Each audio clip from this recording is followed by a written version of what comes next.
હું અહીં આવીને 2 વર્ષ થયા તો મારું કપડાનો આખો કબાટ ભરેલો હતો.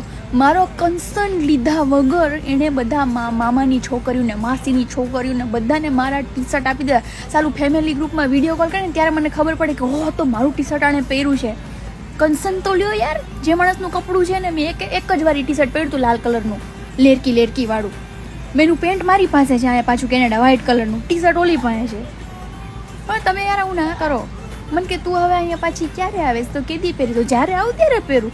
4 વર્ષે આવું, 6 વર્ષે આવું, ગમે ત્યારે આવીશ હું પહેરીશ. ટાઈટ થઈ જાય, ટૂંકા થઈ જાય તોય પહેરી નાટા મારીશ. પોતાના કપડાં નહીં નાખે ક્યાંય, અમારા કપડાં દઈ દે બધાને. ટી શર્ટ મારું ધોવામાં નાખું તો એ લઈને સીધું ગાભામાં ફેંકી દે.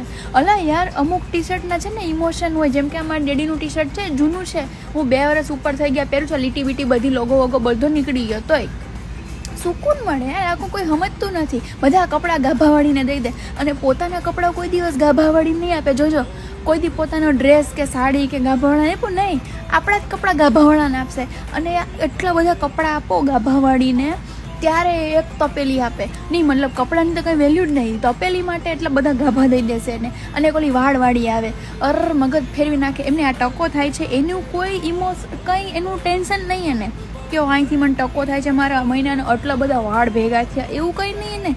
એ વાળ આપે એને 300 રૂપિયા આપે એને, એનો મોહ. આનું ટેન્શન નહીં કે અહીંયા આમ થઈ ગયું છે. એટલે મને આ ગાભાવાળીઓ ને વાળવાળીઓ ને મને તો બિલકુલ નહીં ગમતી.